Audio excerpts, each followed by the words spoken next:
All right, matrix algebra, kids, and this is, it's like the movies. We're all batteries. Are you talking about The Matrix? Yes. They may not have seen that. That's actually kind of an old movie now. Maybe we should start class with a matrix clip every day. I don't think that's a good idea. Okay. Maybe. So we're talking about matrices. Matrices is the plural of matrix. Right.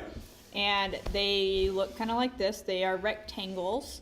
And typically they have brackets. This should actually be like a bracket around it. It's not very clear. No, but it's okay. Okay, there's brackets around it, and then it's filled with just numbers in rows and columns. And it's important that you know which way are the rows and which way are the columns. So like this is row 1, this is row 2, and so on. And I don't think it's almost next to impossible to tell you how important you understand the difference between the rows and columns in the order, because everything that we do with the matrix is related to the row, then the column. Right. So the order here matters. Everything you do, you're going to do the rows first, then the columns.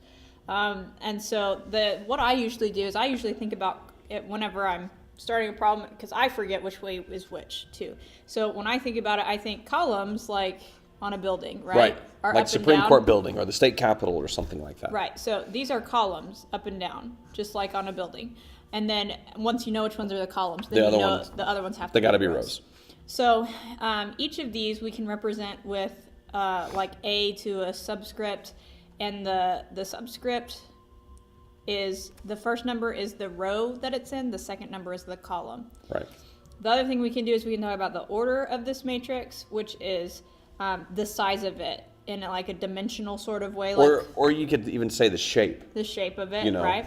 And so you would say how many rows it has by how many columns it has. Right. So let's try an example here. Let's do it. Determine the order of the following matrices. So on this first one, we say how many rows there are. Right. There are 3. And then how many columns there are. 3. So 3 by 3. And then, that's not a multiplication. No, it's that just not. represents a dimension, like you would say, I have a box that's 3 by 4 by 4. Yeah, exactly. On this one, there are 4 rows, so 4, and there are 2 columns, so 2. Here we have 2 rows. And then 3 columns. 3 columns. That's pretty easy. Right. Just identifying the order.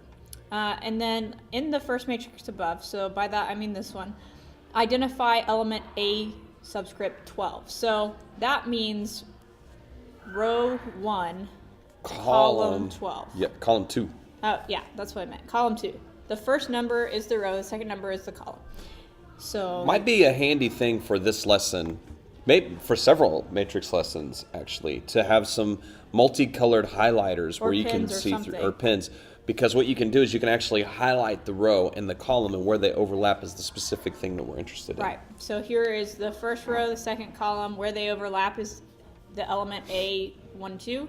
So the answer to this is 2. Because that's what's in that spot. There you go.